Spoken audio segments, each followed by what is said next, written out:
I never imagined that I would find myself in such a tangled mess, caught between family loyalty and the allure of forbidden attraction.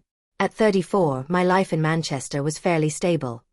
I worked as a freelance photographer, a career that gave me the freedom to pursue my passion for capturing the world through my lens. My personal life, however, was far less structured. I had recently ended a long-term relationship, and I was still navigating the murky waters of being single again. Family had always been my anchor, especially my sister, Claire. Claire was a few years older than me, married to James, a charming and successful lawyer who had always treated me like a part of their family. They were the quintessential power couple, beautiful, accomplished, and seemingly perfect together.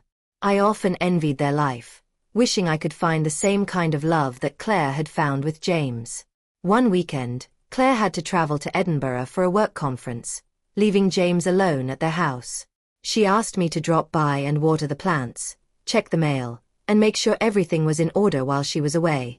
I didn't mind helping out. After all, Claire had always been there for me, and this was the least I could do. It was a Friday evening when I stopped by their house, expecting to quickly handle my tasks and head back home. But as I pulled up to the driveway, I noticed James was already home, sitting on the front porch with a glass of wine in hand. He waved as I approached, his usual friendly smile in place. "Hey, Olivia," he called out, standing up to greet me. "Didn't expect to see you until tomorrow. Come on up, join me for a drink." I hesitated for a moment, but then shrugged off my reservations. It was just a drink with my brother-in-law, nothing unusual about that. "Sure," I said, smiling back. "One glass won't hurt." We sat on the porch, sipping wine and chatting about everything from work to weekend plans. James was easy company, and our conversation flowed naturally, filled with laughter and light-hearted banter. I was grateful for the distraction. It was nice to unwind and forget about my own troubles for a while. But as the evening wore on, I noticed a shift in James's demeanor. His compliments became a little too personal, his gaze lingering a bit too long.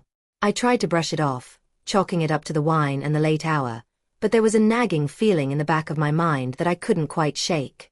"You know, Olivia," James said, leaning back in his chair and studying me intently, "you're really something special.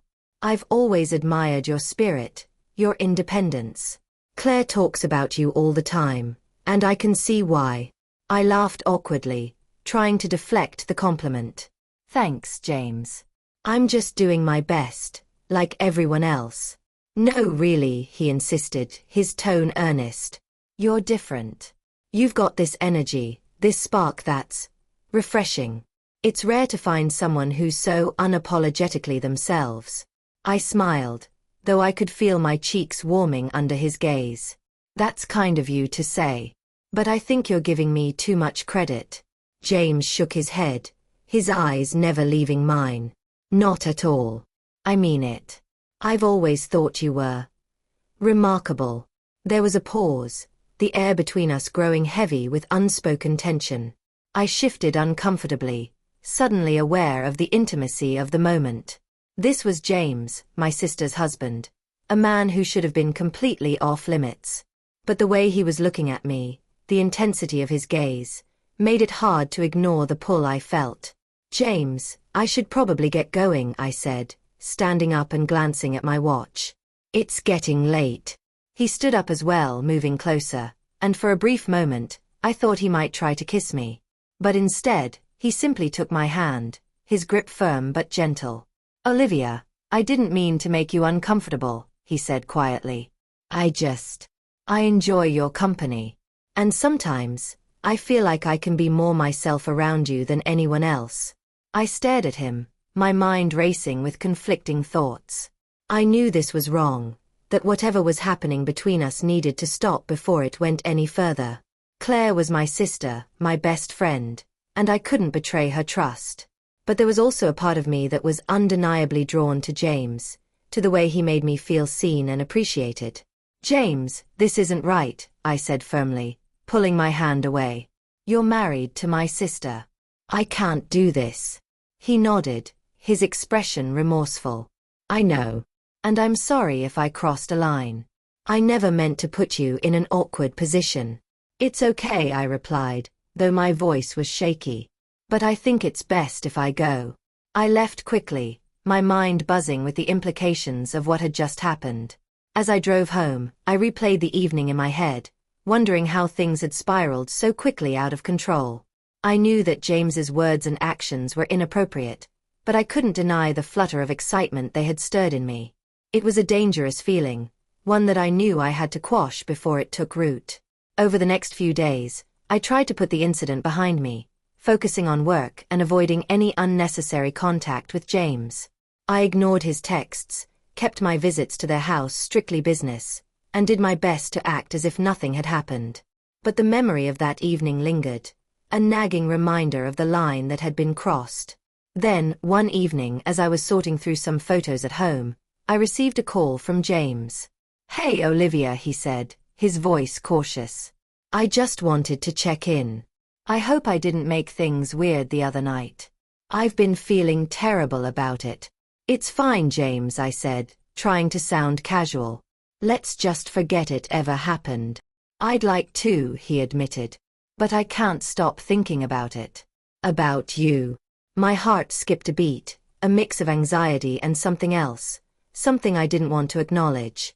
"James, we can't do this," I repeated, though my resolve was weakening. "Claire is my sister. It's not okay." "I know," he said, his voice strained.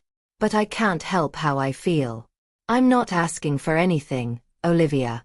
I just needed to be honest." I sighed, rubbing my temples as I tried to process his words. "James, I don't want to hurt Claire. She doesn't deserve this." He was quiet for a moment, and I could hear the regret in his voice when he finally spoke. "You're right. She doesn't. And I don't want to hurt her either. I'm sorry, Olivia. I should never have put you in this position." We ended the call on a somber note, and I was left feeling more conflicted than ever.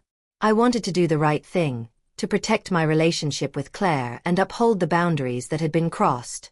But the truth was, James's attention had awakened something in me that I hadn't felt in a long time, a sense of being desired, of being seen.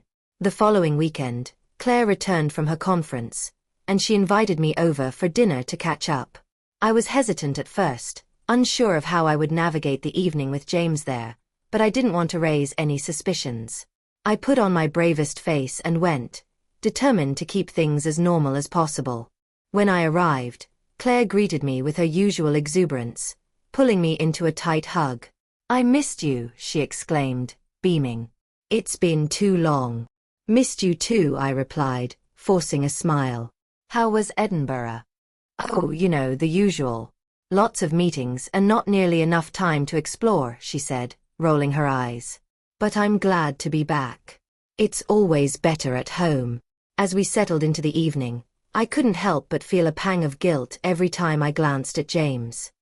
He was his usual charming self, playing the role of the perfect husband, and it was almost easy to forget the tension that had simmered between us. But I couldn't shake the feeling that I was betraying Claire, even if nothing had actually happened. After dinner, Claire went to the kitchen to grab dessert, leaving James and me alone in the living room. I kept my focus on my phone, trying to avoid any eye contact, but James leaned in, his voice low and urgent. "Olivia, we need to talk," he said, his tone serious. "I can't keep pretending that everything is fine." I looked at him, my stomach churning. "James, this isn't the time." "When is the right time?" he pressed, his eyes pleading. "I can't ignore this anymore. I need to know where we stand." "James, we don't stand anywhere," I said firmly, though my heart was pounding. "We can't. This has to stop." He nodded, his expression pained. "I know. But it doesn't make it any easier." Before I could respond, Claire returned with a tray of desserts, blissfully unaware of the charged exchange that had just taken place.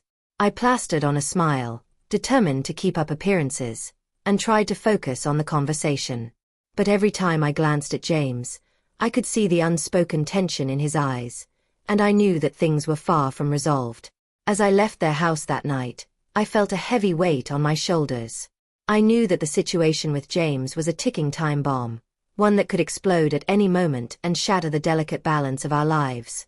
I wanted to protect Claire, to keep our bond intact, but I also knew that I couldn't continue to ignore the simmering attraction that lingered between James and me.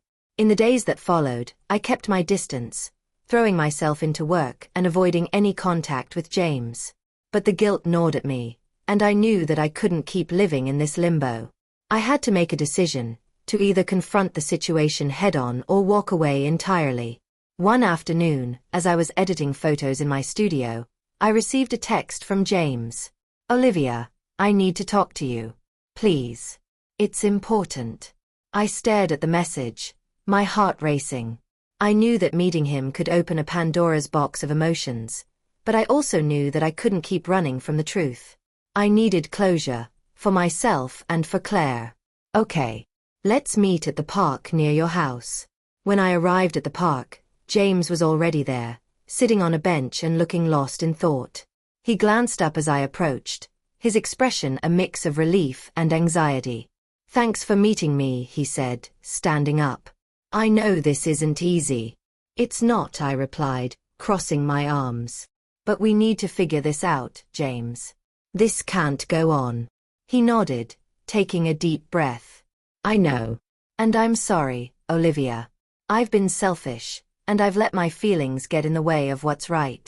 But I also know that I care about you, more than I should." I looked at him, my resolve wavering. "James, I care about you too. But this isn't fair to Claire. We can't do this to her." "I know," he said quietly. "And I don't want to hurt her. I love her, but I can't ignore what I feel for you. It's tearing me apart." We stood there in silence, the weight of our words hanging between us. I wanted to make the right choice, to put an end to the turmoil that had consumed us both. But as I looked at James, I couldn't deny the connection that had grown between us. Complex, messy, and utterly inconvenient. "James, we have to let this go," I said finally, my voice filled with determination. "For Claire's sake. For all of us." He nodded, though his expression was filled with sadness. "You're right. I wish things were different." "So do I admitted, feeling a pang of regret. "But we have to do what's best for her. We owe her that much." James reached out, taking my hand in his and squeezing it gently. "Thank you, Olivia, for being honest. I'll try to figure things out with Claire. I don't want to lose her." I nodded, squeezing his hand back before letting go. "Take care of her, James. She deserves it." As I walked away from the park, I felt a sense of closure, but also a lingering ache in my heart. I knew that my relationship with James would never be the same, that the lines we had crossed could never be fully erased. But I also knew that I had made the right choice, that my loyalty to Claire was more important than any fleeting attraction.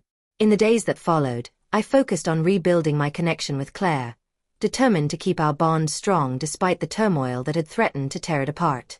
I kept my distance from James, respecting the boundaries we had set, and I found solace in the knowledge that I had done what was right. It wasn't a perfect solution, but it was enough. And as I moved forward, I reminded myself that some connections, no matter how strong, are not meant to be. And that sometimes, the greatest act of love is letting go.